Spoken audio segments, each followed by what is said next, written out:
109th meeting of the National Council on the Arts is now in session. I'm Maria Rosario Jackson, Chair of the National Endowment for the Arts. I'm a middle-aged woman with dark, curly, short hair. I'm wearing glasses. I'm wearing a black jacket and a dark top. Welcome, members of the National Council on the Arts, arts leaders, NEA staff, and members of the public to the Oprah Winfrey Theater at the National Museum of African American History and Culture in Washington, D.C. For the record, our National Council on the Arts members joining us today, many here in person and some virtually, are Ishmael Ahmed of Michigan, Bitta Becker of Navajo Nation, Bruce Carter of Florida, Gretchen Gonzalez Davidson of Michigan, Aaron Dworkin of Michigan, Camilla Forbes of New York, Paul Hodes of Maine, Emil Kang of New York, Maria Lopez de Leon of Texas, Huáscar Medina of Kansas, Christopher Morgan of Hawaii, Fiona Whelan Prine of Tennessee, Connie Williams of Pennsylvania. And I would like to welcome Michael Lombardo of California to his first council meeting. Michael is a new member of the National Council on the Arts who was confirmed by the Senate in September. And with the addition of Michael, we have a fully seated council of 18 for the first time since the council expanded from 14 to 18 in 2009. For the record, council members not able to join us today are Deepa Gupta, Keenan Azme, and Rani Ramaswamy. The National Endowment for the Arts, which was established by Congress in 1965 and signed into law by President Lyndon Johnson, is charged with making the arts available to all Americans. We're a funder, a grant maker, and also a national resource to help bolster arts, design, and culture in all communities. The National Council on the Arts advises on agency policies, programs, and grants. For our first order of business, can I get a motion to approve the minutes of the June 2022 and October 2022 council meetings? So moved. Thank you. May I have a second? Support. All in favor? Aye. Thank you. Now, I would like to introduce Ayanna Hudson, Chief Strategy Programs and Engagement Officer at the NEA. Good morning, everyone. I'm an African-American, middle-aged female. I have long, dark hair with bangs. I'm wearing glasses, red lipstick, and a black blouse with black and gold pants, and I use she, her pronouns. And good morning, council members. Good morning. We will proceed with the application review section of the agenda. The tally of the votes will be announced at the end of today's session. The council will be voting by ballot today on award recommendations totaling more than $118 million in 3 funding areas: grants for arts projects, state and regional partnerships, and national initiatives. These funding recommendations are found in the corresponding sections of the council book. For your vote to be tallied, you must be either present in the room, on the telephone line, or joining the meeting via video conference at the time of the motion, discussion, and vote. Council members joining us by phone or via teleconference, you must email your votes to Kim Jefferson in this category immediately at the conclusion of this part of the meeting. Council members' affiliations are recorded in the council book and will be attached to your ballots, and each member has been provided an opportunity to update this information prior to the council meeting. Council members are recorded as not voting on applications with which they are affiliated. This list becomes part of the agency's official record. After brief summaries of the funding areas, council members will have an opportunity to ask questions about the recommendations before voting by ballot. May I have a motion to consider the recommended grants and rejections under grants for arts projects, state and regional partnerships, and national initiatives in the council book? So moved. Thank you. Is there a second? Second. Thank you. Now we'll summarize the funding areas on which you will be voting and then pause for any comments or questions from council members. The Grants for Arts Projects, or GAP category, is the principal grants program of the National Endowment for the Arts. Through project-based funding, the program supports public engagement with and access to various forms of art all across the nation, the creation of excellent art, learning in the arts at all stages of life, and the integration of the arts into the fabric of community life. GAP encourages projects that use the arts to unite and heal in response to current events, as well as elevate artists as integral and essential to a healthy and vibrant society, celebrate America's creativity and our cultural heritage, and enrich our humanity by broadening our understanding of ourselves as individuals and as a society. Projects recommended today comprise the second group of GRAT applications brought to the Council this fiscal year. The first half was considered at the October 2022 meeting. In July 2022, the agency received 1,928 eligible applications requesting more than $98 million in FY23 support. Recommended for the Council's approval are 1,133 projects totaling more than $31.1 million. Grants are recommended to nearly 59% of all applicants, with amounts ranging from $10,000 to $100,000.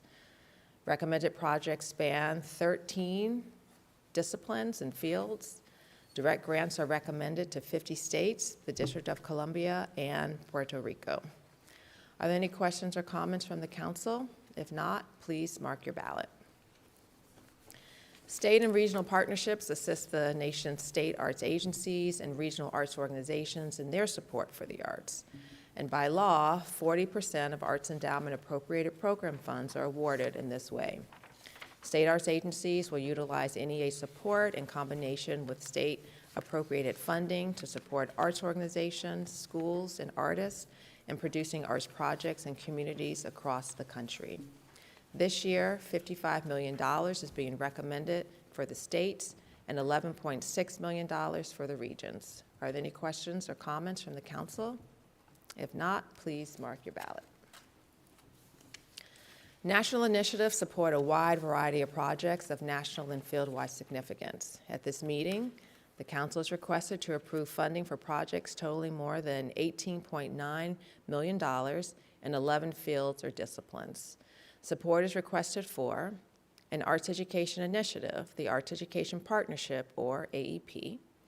The AEP demonstrates and promotes the essential role of the arts in enabling every student to succeed in school and prepare for life and work in the 21st century. The Citizens Institute for Rural Design, which enhances the quality of life and economic viability of small towns and rural communities through workshops focused on planning, design, and creative placemaking. The Creative Forces NEA Military Healing Arts Network, which provides creative arts therapies and arts engagement activities in clinical and community settings for service members, veterans, and families. Renewal of the National Folk Life Network, a new initiative to bolster the folk and traditional arts field through training, fieldwork, convenings, community collaborations, and cultural asset mapping. The production and management of public events for the National Endowment for the Arts National Heritage Fellowship Program, which annually honors American folk and traditional artists or groups of artists for their contribution to our national cultural mosaic. 3 projects and international activities. The Performing Arts Global Exchange, a program designed to provide broader access to the work of international artists and art forms less frequently seen outside of major urban centers in the United States. The Performing Arts Discovery Program, an initiative to introduce international presenters to U.S. performing artists and companies, thereby reducing barriers for American artists to perform overseas, and U.S. Artists International, a program showcasing the excellence, diversity, and vitality of U.S. artists and arts organizations at international arts markets and other significant cultural events around the world.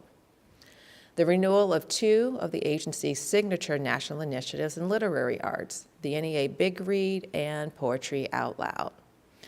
A cooperative agreement to support the production and management of the NEA Jazz Master Ceremony and Tribute Concert, which honors the National Endowment for the Arts Jazz Masters Fellows. The 2024 class of NEA Jazz Masters Fellows, 58 recommendations in our town, which help transform American communities into lively, beautiful, and resilient places with the arts at their core. The NEA Pilot Equity Initiative, a program to advance the National Endowments for the Arts' commitment to diversity, equity, inclusion, and accessibility, and to fulfill the agency's mission to advance equitable opportunities for arts participation and practice. The renewal of 7 National Endowment for the Arts research labs, which focus on the arts, creativity, cognition, and learning, as well as the arts, health, and social and emotional well-being, and the renewal of the Sound Health Network Initiative, which regularly will convene experts in music, neuroscience, health, and wellness, and will identify and promote research findings, and Shakespeare in American Communities, in which professional theater companies will bring performances and educational activities to middle and high school students all across the country. Are there any comments or questions from the council? If not, please mark your ballot. Council members, you may now email your votes to Kim Jefferson on those categories. And finally, we turn our attention to the projects in the award update section. These grants have been awarded under the chairman's delegated authority and are brought to the council's attention at this meeting, but no vote is necessary.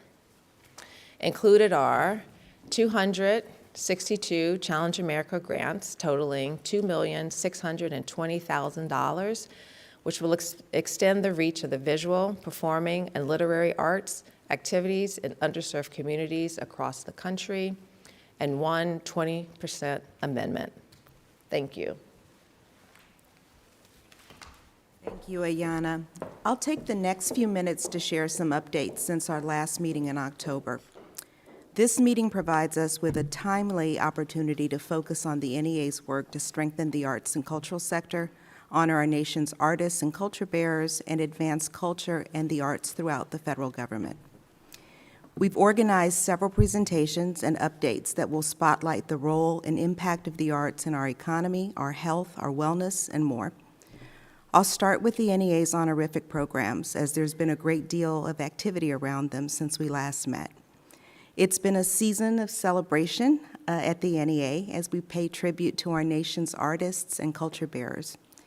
This year marks the culmination of the 40th anniversary of both the NEA National Heritage Fellowships and the NEA Jazz Masters Fellowships. In February, we announced the new class of Heritage Fellows, which is awarded for excellence in the folk and traditional arts. Heritage Fellows include musicians such as Mississippi's Hill Country bluesman, R.L. Boyce, Texan Tejano performer Little Joe Hernandez, and pipa player Wu Man from California. In addition, there are craftspeople such as Ed Eugene Carrier, a Suquamish basket maker from Washington State, Elizabeth James Perry, a fiber artist of the Wampanoag tribe of Gayhead Aquina in Massachusetts, Luis Tapia, a sculptor in the Hispano woodcarving tradition from New Mexico, and Michael A. Cummings, a quilter in the African American tradition from New York.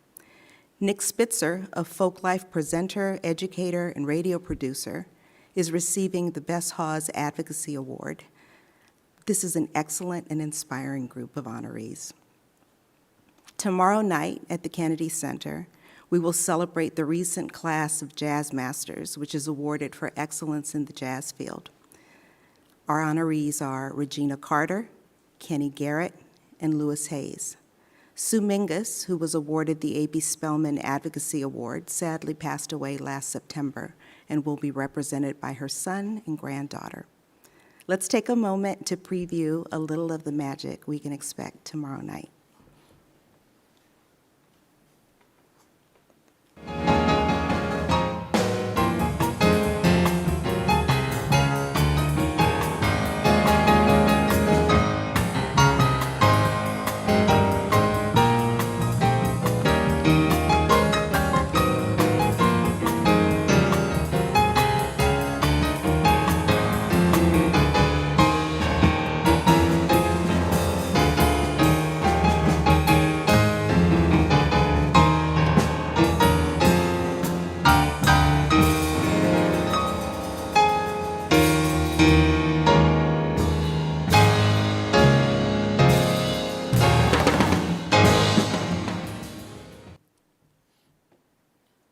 Additionally, tomorrow morning at 10:30 a.m. Eastern, NPR will host a listening party in honor of the 2023 NEA Jazz Masters at their headquarters here in Washington, D.C. Hosted by NPR's Felix Contreras, this event will include conversations with and about the NEA Jazz Masters, using music from their careers to tell the stories of their lives. These events are sold out, but you can visit arts.gov to find out about getting standby tickets or to watch the concert live streamed. Last week, President Biden awarded the National Medals of Arts and National Humanities Medals. National Medals of Arts, the highest honor that the federal government offers to artists, were awarded to 12 artists, art supporters, and arts organizations. The National Medal of Arts recipients have helped to define our cultural legacy. Through their lifelong commitment and passion, our nation is better. Their work helps us see the world in new and different ways. The medal recipients were Judith Francisca Baca, Fred Eichner, Jose Feliciano, Mindy Kaling, Gladys Knight, Julia Louis-Dreyfus, Antonio Martorell Cardona, Joan Shigegawa, Bruce Springsteen, Vera Wang, the Billie Holiday Theater, and the International Association of Blacks in Dance. Here's a short clip from President Biden about the medalists. Democracy is a choice. It's a choice we make to choose union over disunion, progress over chaos, and literally truth over lies. A choice to remember history, not erase it, no matter how hard it is that people try to sometimes erase it. We're a nation, a great nation, in large part because of the power of the arts and humanities. That's stamped into the DNA of America. We continue the legacy of awarding two of our nation's highest honors to 23 extraordinary Americans. The National Medal of the Arts to honor outstanding contributions to the excellence, growth, support, and availability of arts in the United States, and the National Humanities Medal to honor those whose work has deepened the nation's understanding of the humanities and broadened our citizens' engagement with history, literature, philosophy, and so many other subjects. The work of our honorees is as diverse as the nation celebrates with them today. But common threads weave them together in many ways, in the very fabric of America. Pursuit of excellence, the drive to create, the yearning to connect, and the boldness to be truth tellers, bridge builders, and change seekers. It's important to recognize the contributions of artists to our nation's vitality as we come out of a few years that have required us all to challenge our orthodoxies about so many things.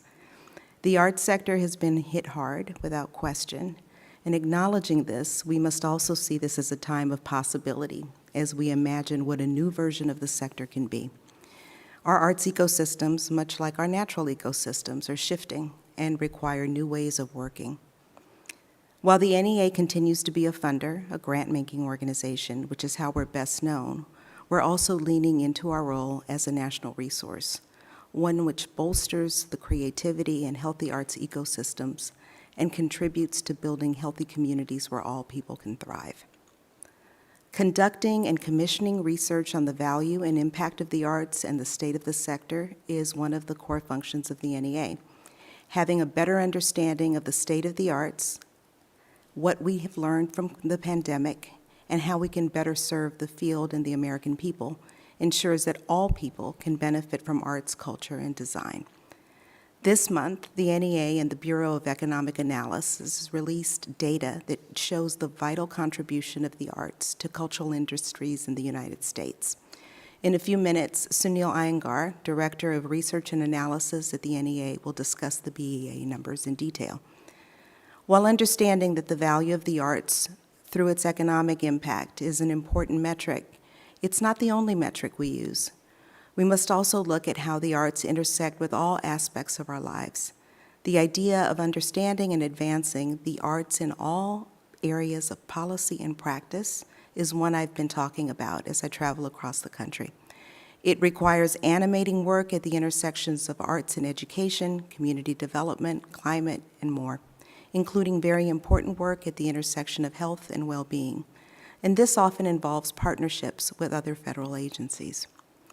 In February, National Endowment for the Humanities Chair Shelley Lowe and I made our first joint agency trip to Puerto Rico. There we met with arts and cultural organizations. We gained a better sense of what's happening in the creative community throughout Puerto Rico, how the arts and culture support individual and community health and well-being, and we also learned how we can continue to work together to strengthen these efforts.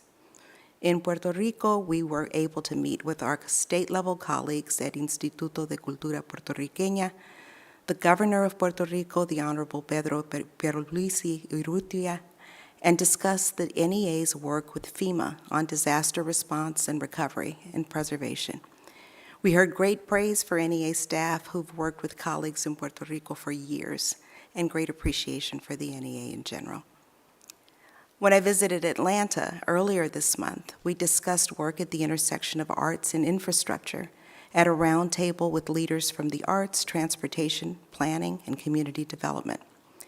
We also visited with the Centers for Disease Control and Prevention and the CDC Foundation, partners with the NEA on an initiative at the intersection of arts and public health.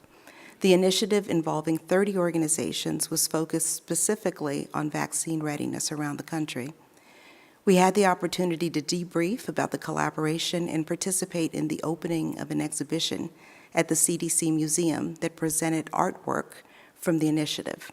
We were also able to plant seeds for another collaboration with the CDC, and they're really excited to continue work with us. One of the NEA's major national initiatives, Creative Forces, which places creative arts therapies at the core of patient-centered care at clinical sites for military and veteran populations, is in partnership with the Departments of Defense and Veterans Affairs. We'll hear more about Creative Forces from Bill O'Brien, the director of the program, shortly. We've also been working with the National Institutes of Health, the Kennedy Center, and the University of California, San Francisco on the Sound Health Network, which promotes research and public awareness about the impact of music on health and wellness. And we've partnered with numerous units of the federal government since 2011 on the Arts and Human Development Task Force to encourage more and better research on how the arts can help people reach their full potential at all stages of life. Just a couple of weeks ago, I visited the offices of one of those partners, Health and Human Services, and met with Rear Admiral Paul Reed, director of HHS's Office of Disease Prevention and Health Promotion. We discussed the federal plan for equitable long-term recovery and resilience. This is a whole-of-government initiative for improving individual and community resilience and well-being nationwide. It includes access to arts and culture being highlighted as a key element throughout the plan. I'm proud to say that we are building quite a portfolio of work at the intersection of arts and health and well-being, learning from mature efforts like the Creative Forces work and exploring a wide range of ways in which the arts contribute to healthy and thriving communities. Last fall, President Biden issued an all-of-government executive order recognizing the contributions of arts and humanities on the health and well-being of the nation and on the future of democracy itself. This is another vital step in understanding and further animating how the arts intersect with all aspects of our lives and how necessary they are for our well-being. That executive order also stood up the President's Committee on Arts and Humanities.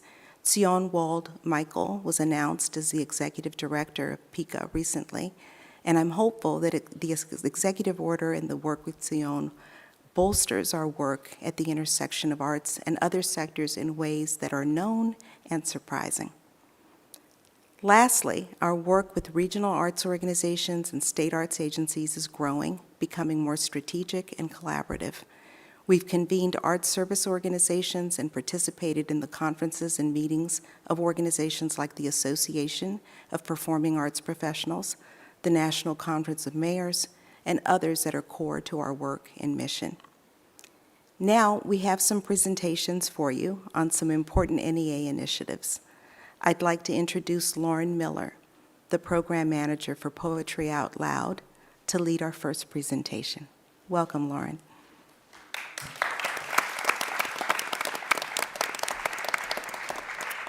Hello, everyone. I am a white woman with medium brown hair. I'm wearing a gold blouse with a black cardigan with flowers on it. It is my pleasure today to introduce Oscar Landes Salmano, third place award winner at the 2022 Poetry Out Loud National Finals. As many of you know, Poetry Out Loud is a partnership of the National Endowment for the Arts, the Poetry Foundation, and the state and jurisdictional arts agencies. This national program encourages the study of great poetry by offering free educational materials and a dynamic recitation contest for high school students across the country.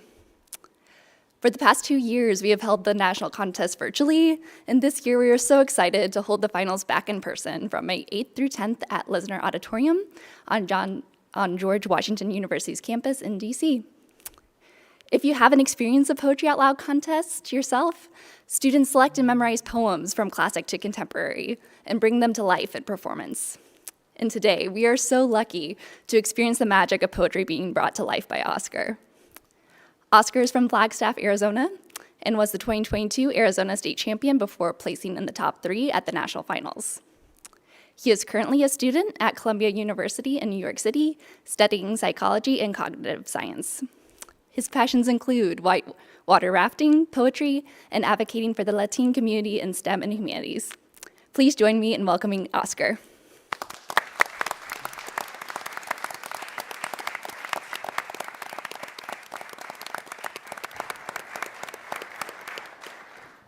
Hello and good morning. First of all, I want to thank the council members for inviting me here today. I never imagined me performing in another stage after Poetry Out Loud, so it's nice to relive this.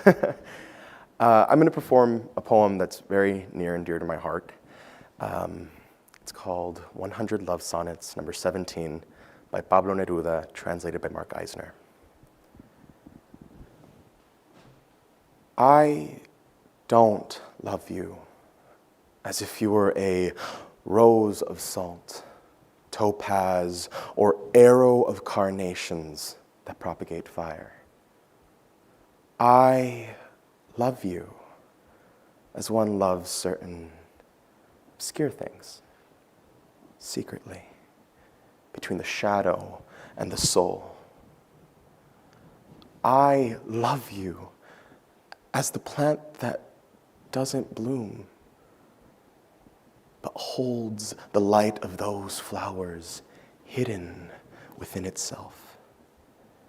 And thanks to your love, the tight aroma that arose from the earth lives dimly in my body.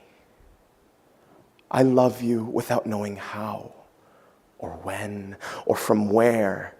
I love you directly without problems or pride.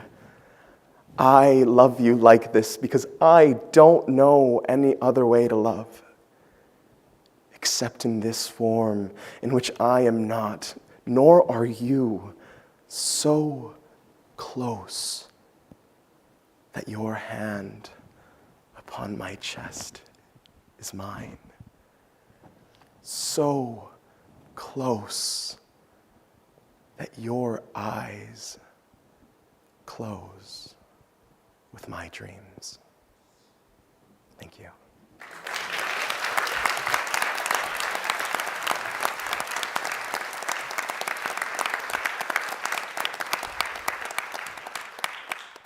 This poem is special to me because it was the first poem that I ever presented in front of a crowd.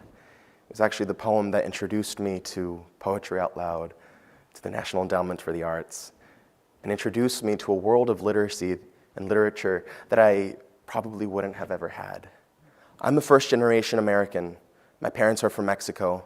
They immigrated here in the 1990s, and I didn't get the opportunity to really connect with language and English as many of my peers do. While I grew up in a community filled with culture and vibrance, I didn't have that literature. But Poetry Out Loud connected me to that. Back then, I didn't read. But now I'm reading literature masterpieces like Homer and Homer, really? Like, who would have expected me to read Homer or Dante? But because of these programs and because of Poetry Out Loud in specific, I'm reading this, and I'm enjoying it, and I'm loving it, and I'm writing my own poetry. And who knows, maybe I'll get to perform that one day. So thank you. Thank you very much.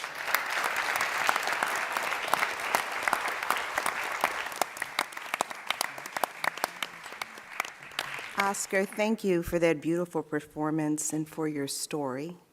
And Lauren, thank you. Are there any questions or comments from council? Chair Jackson. Yes. This is Bitta Becker. Yes. And I just live up the road from where Oscar grew up, and he grew up in Flagstaff. I just want to, I live in Fort Defiance, Oscar, and I just wanted to congratulate you and encourage you to consider coming back to rural northern Arizona when you finish your studies at Columbia. Thanks for that, Bitta. Anyone else? I just wanted to say thank you, Oscar, for that, and your work and testimony was quite an inspiration. Thank you. Great. Next, I'd like to bring up Sunil Iyengar, Director of NEA's Office of Research and Analysis, to discuss our partnership with the U.S. Bureau of Economic Analysis and what their arts and culture data tells us this year. Sunil, welcome.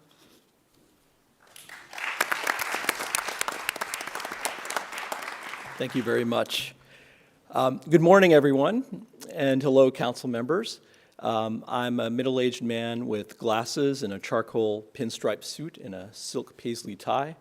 It's a pleasure to be able to speak with you today about the latest stats from the Bureau of Economic Analysis about how the arts economy has been performing since the arrival of COVID. These numbers are the most recent and reliable data we have of the arts' contributions to the economy and employment and the growth or decline of various industries within that sector.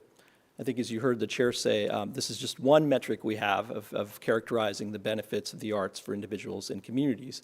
But this analysis actually also aligns with a couple of priorities on the NEA's 5-year research agenda to identify measurable impacts of the arts on U.S. economic growth and innovation, but also to examine how U.S. arts ecosystems are adapting and responding to social, economic, and technological challenges. So last week, as you heard, President Biden awarded a National Medal of the Arts to one of my former bosses, Joan Shigekawa. In bestowing the honor, the president credited Joan with helping to, quote, measure how the arts grow the economy. He was alluding to this unique data source made possible through a partnership between the NEA and the BEA. It tracks the entire arts and cultural sector at the industry and commodity level. The numbers allow us to report what's called the value added of arts and culture to GDP. So this refers to the gross output of each arts and cultural industry minus intermediate inputs such as costs of energy or raw materials. We also use these numbers to analyze sector employment, import and export rates, and consumer spending patterns in the arts. So let's turn to the 2021 numbers. Again, that's the most recent year we have data for. That year, for the first time in the account's history, arts and cultural industries contributed more than $1 trillion to the nation's economy, representing 4.4% of GDP. And from the prior year, 2020, economic activity for the arts grew in 2021 by 13.7%. That's more than twice as fast as the growth rate for the total economy that year, 5.9%. To take a longer view, here's how the size of the arts economy has shifted each year since 2017. On this line chart, you see that the year-over-year level of change was on the positive side of the ledger until 2020. That year, of course, because of the pandemic, the sector contracted by about 5%. But then in 2021, we see the arts climb 17 points to a nearly 14% growth rate. In fact, a total of 22 out of all 35 arts industries contributed economic value exceeding that of their 2020 and 2019 levels. So what's accounting for this growth? Here are a cluster of industries for which their 2021 performance either met or exceeded their 2019 rates. For each of the arts industries on this slide, the topmost orange bars are the 2021 amounts of value added to the economy. The middle black bars are 2020, and the lower blue bars are 2019, the pre-pandemic year. In each of these cases, the orange bar, the 2021 bar, is longer than or about the same length as the blue bar, or 2019. What you see are a few things. First, web publishing and web streaming of arts content, those 3 bars on top. This is not only the single largest arts industry in the account, it also has grown at the fastest rate since before the pandemic. In inflation-adjusted dollars, it's over $171 billion in 2021. Now, there are several other industries that also showed growth during the pandemic, even if at more modest rates. Note that the majority of these industries are heavily concentrated in the commercial sector. So in addition to web streaming and web publishing, you have regular publishing, movies, creative advertising, arts retail, and though it's not on this chart, broadcasting. But you also have government, not only federal, state, and local arts agencies, but also arts education in public schools, government-run museums and libraries, arts and parks, and other cultural support. These all have basically held steady from 2019 to 2021.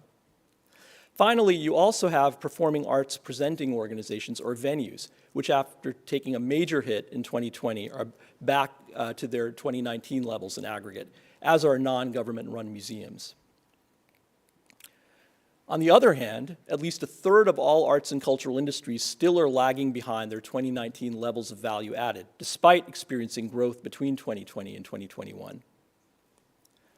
At the top of this list here is an industry called independent artists, writers, and performers. These are artist-led establishments with at least 1 worker on payroll. Here you'll want to look at the top 3 bars. In this chart, the 2019 bar, the blue one, is longer than the orange bar, which is 2021.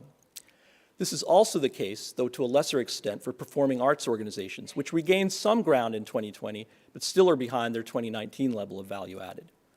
Smaller industries, such as fine arts schools and custom architectural woodwork and metalwork, are also in this category. So these are 2 industries that saw declines in both 2020 and 2021. One is arts-related construction, that is the building or renovating of arts and cultural facilities. The value added for this industry has plunged by 26%, down from $13 billion in 2019. The other industry shown here is grant-making and giving services in the arts. It's a much smaller industry than construction, but even so, it slipped by 21% in terms of value added over the same period. Now we turn to another key component of the BEA account. It's data on workers employed by arts and cultural industries. Since 2020, this workforce grew by 5% to 4.9 million in 2021. That compares with a 3% rate increase for all U.S. workers over the same period.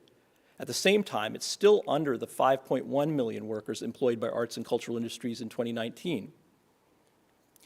In fact, just as we saw that a majority of arts industries had their value added increase over 2019 levels, the opposite is true of employment.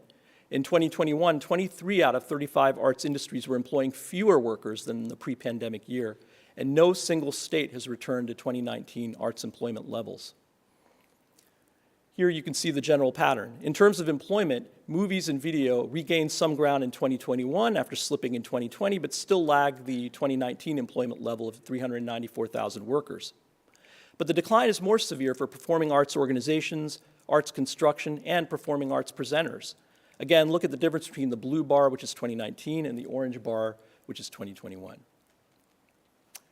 So to sum up the national findings, excuse me, I think it went too fast. Perhaps not. Okay, it should be here. There should be another slide here. Okay, that's okay. Sum up the national findings. First, as we saw, most arts and cultural industries generated more economic activity in 2021 than in the 2 previous years. But there were some big exceptions. Among those are artist-led organizations with at least 1 worker on payroll and performing arts companies, which did not see this growth from the pre-pandemic year of 2019.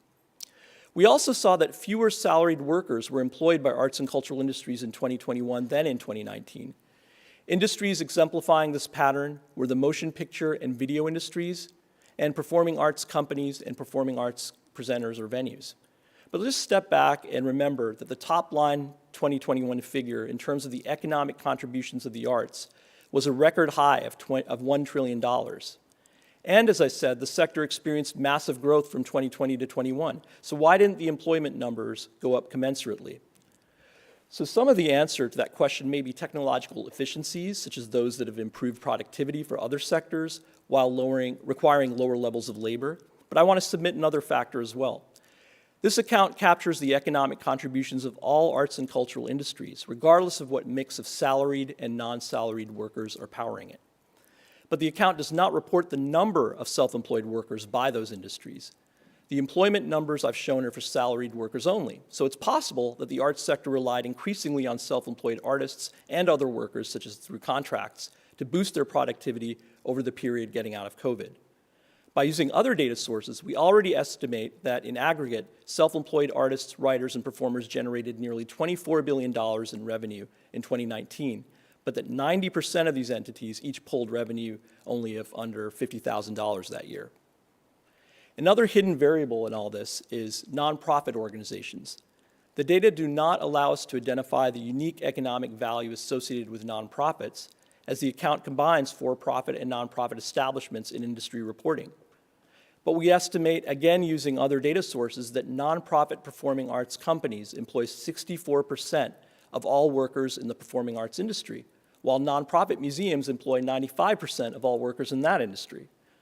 Beyond their relevance to jobs, nonprofit organizations in the arts, at their best, seed innovations that are later adopted or promoted by the commercial sector.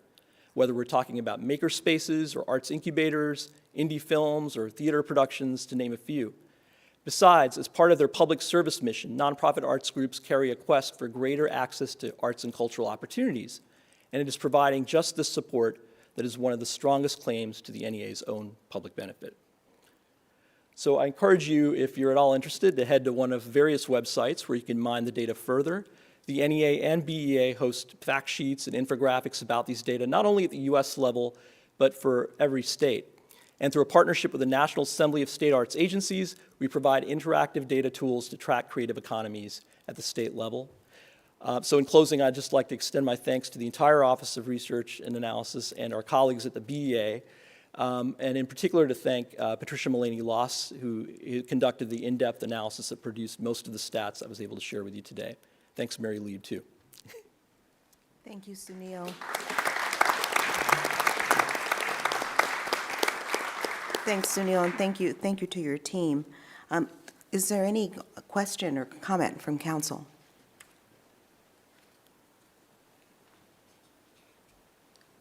All right, thank you so much.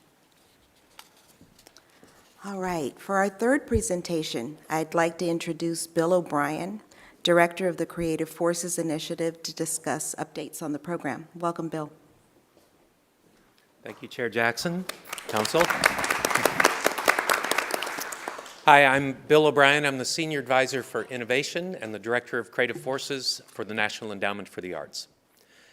My pronouns are he and him. I'm a middle-aged white male with grayish-brown hair, a light beard, and blue eyes. I'm also very pleased to be here today to provide some general updates on Creative Forces' NEA Military Healing Arts Network. Creative Forces is a national initiative of the National Endowment for the Arts in partnership with the Departments of Defense and Veterans Affairs that seeks to advance health, well-being, and quality of life for military and veteran populations exposed to trauma, including families and caregivers. The initiative includes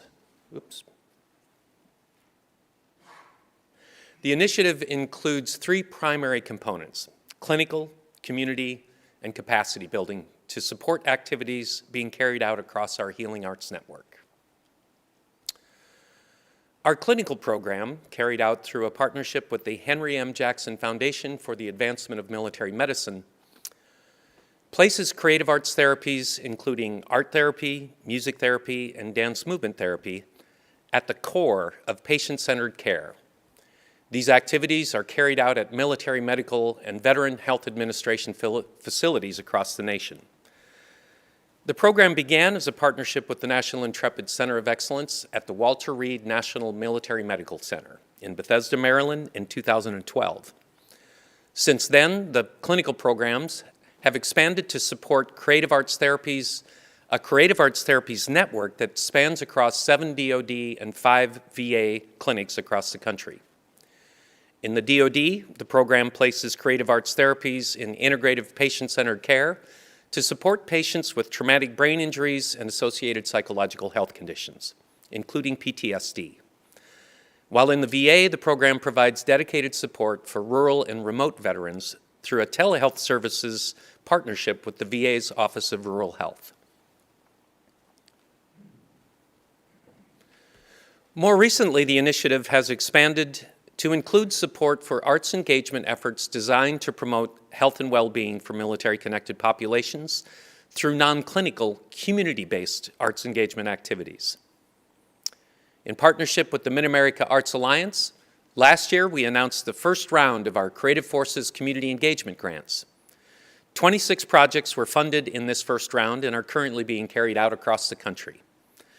This photo shows Chair Jackson on a site visit to one of these projects, along with colleagues from the Alabama State Arts Council and Kimberly Kirkland from the University of Alabama Birmingham Arts and Medicine program. The project, titled Creative Arts for Birmingham Veterans, is being carried out via partnership of the university's Arts and Medicine program and the Birmingham VA's healthcare system. The project includes 4 6-week virtual arts workshops that will serve 4 previously established whole health veteran groups. These groups will be afforded an opportunity to explore expressive writing, visual art making, and movement exercises, all designed to support broader health goals of the participating patients and the VA's whole health program. Panels are currently reviewing applications for our second round of funding, with the next round of grants being announced later this spring. And guidelines for applications for the next round of funding will go live around Veterans Day this fall. Through a partnership with the Americans for the Arts and Civic Arts, Creative Forces also invests in capacity building efforts, including the development of toolkits, training materials, and online national resource center to support best practices in serving these targeted populations. Creative Forces is also dedicated to advancing research to improve our understanding on the impacts and benefits the arts can bring to advance health and well-being across clinical and community settings. In our clinical research efforts, with guidance and support from the NEA's Office of Research and Analysis, has focused on impacts and benefits, physical, social, and emotional, of our creative arts therapies treatment methods. Since 2016, we have published 22 clinical research studies in peer-reviewed journals that are helping to shed light on how these innovative treatment methods can enable recovery and lead to improved awareness and reduced symptoms of PTSD by creating a safe space for creative expression and meaningful interaction with others. Key findings from our research so far have shown that through these treatments, participants have been able to address anger and anxiety, reduce isolation and stigma, and foster the ability to experience hope and gratification. This fall, in collaboration with the Henry M. Jackson Foundation, we'll be hosting a State of the Science Research Summit to explore the state of current research, including knowledge gaps, that can be addressed to inform future research, practice, and policies for creative arts therapies that support military and veteran populations. We are also preparing to conduct evaluation and investigations through our Creative Forces Community Engagement Grants that can help us understand how health and well-being for military-connected individuals can also be supported in community-based settings through the following participant outcome focus areas: enabling self-discovery through creative expression, improve social connection, increase resilience, and successful transition to civilian life. Since 2019, Creative Forces has been exploring how the approaches that have been stood up by the initiative so far could expand to support broader populations who have also been exposed to trauma. To support these investigations, we have conducted literature reviews and field scans that could inform similar efforts in areas of disaster relief, first responders, military family support, Guard and Reserve, and substance abuse. These discovery efforts have already helped to inform recently established dedicated military family support in both our clinical and community programs, and have also enhanced our ability to better understand and respond to the unique needs of our Guard and Reserve communities. We look forward to continuing our investigations on how broader impacts for expanded populations through arts-based support can be pursued in the future.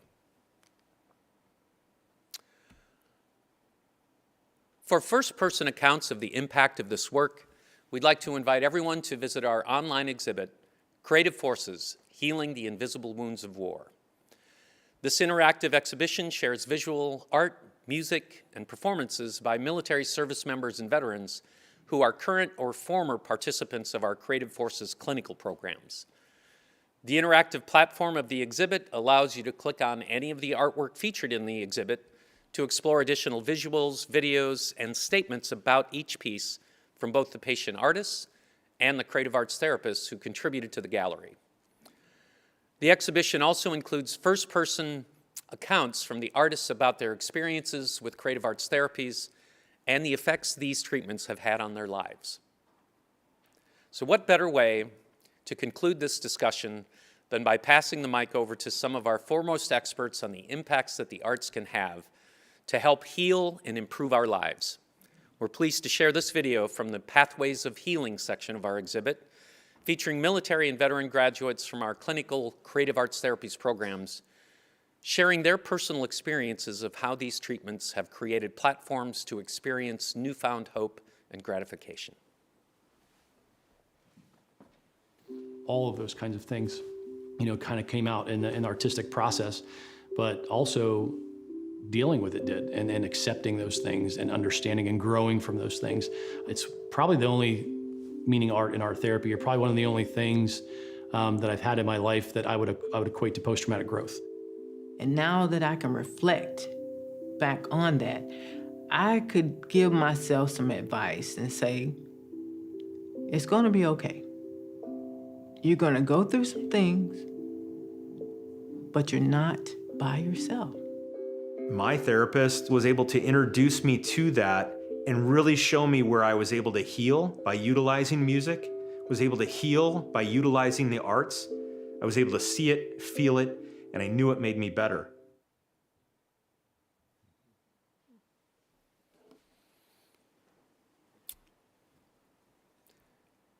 So that concludes the presentation. We would invite everyone to go to creativeforcesnrc.arts.gov, subscribe in order to stay informed of all future efforts of Creative Forces, including announcements that will be coming around Veterans Day, both for the next round of community engagement grants and for our State of the Science Clinical Research Summit. Thank you. Thank you, Bill.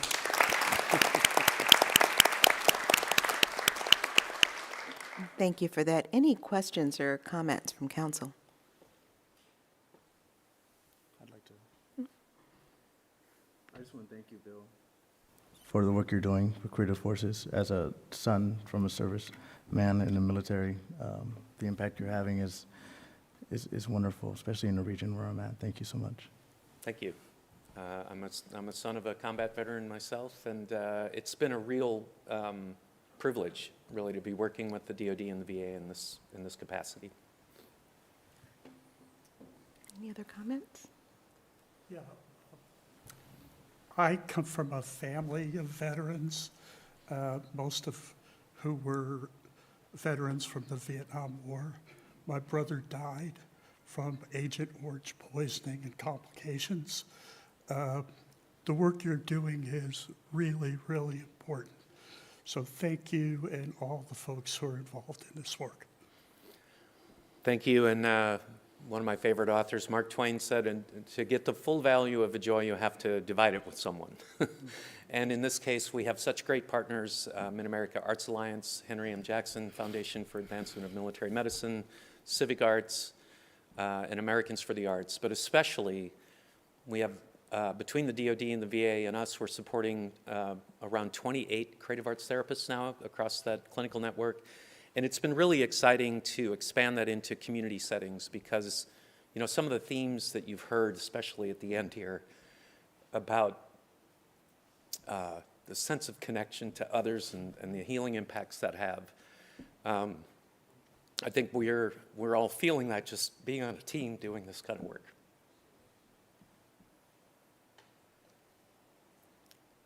Thank you, Bill. Thanks again.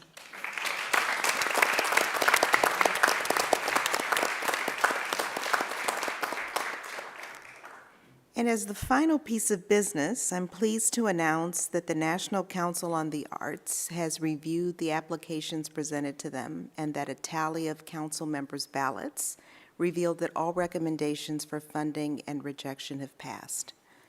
So thank you to the council, our speakers, our guests here in DC and online, and to the staff of the National Endowment for the Arts who worked so hard to get to this point. Thank you. I also want to thank the staff of the National Museum of African American History and Culture for allowing us to use this wonderful space for our meeting. Before we close out, I want to share that our next council meeting will take place in New Orleans, Louisiana in June. We're excited to be holding our meeting in a region known for its rich, diverse, and unique cultural traditions, a place that has nurtured so many great artists, some of whom we've been honored to feature in our NEA programs. We look forward to meeting with our colleagues at the Louisiana Division of the Arts and Arts Council New Orleans to learn more about how the arts have been innovating and meeting challenges at the state and local level. And now to give you a taste of what to expect, we'll hear from two artists steeped in the rich culture of Louisiana, 2022 NEA Jazz Master Donald Harrison Jr. and 2021 NEA Heritage Fellows, the Winsboro Easter Rock Ensemble. Mr. Harrison talks about being immersed in the culture and music of New Orleans when he was growing up and how it became an important part of who he is. And ensemble leader Hattie Addison explains the importance of maintaining the Easter Rock tradition, a rare woman-led African-American traditional spiritual ritual rooted in both Christian worship and the West African ring shout tradition, and documented only in Northeast Louisiana Delta region. So let's watch.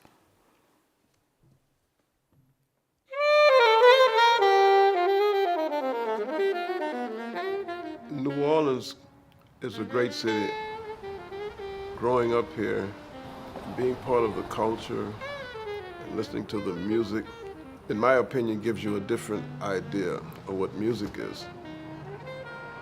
Because music is part of everyday life here.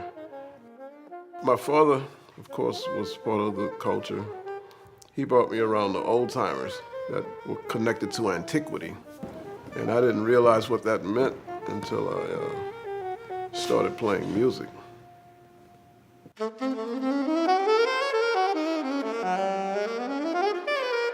When I was in high school, I read a statement by Charlie Parker where he said, "If you don't live it, it won't come out of your horn." And I said to myself, you come from New Orleans, so you can get the whole history of music inside of you, like Charlie Parker said.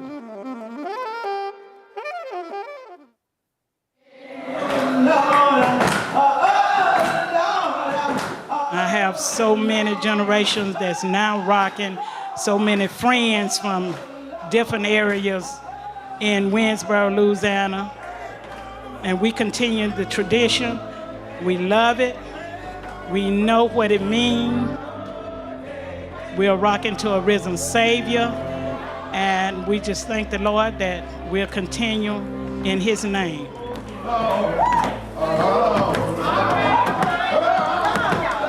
And I'm just gonna carry it on until I can't do it anymore. Maybe my daughter or my sister here, grandchildren, some of them may carry it on.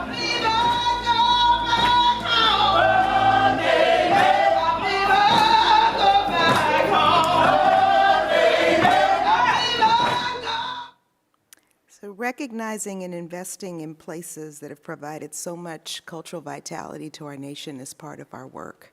So please plan to tune in for our June council meeting.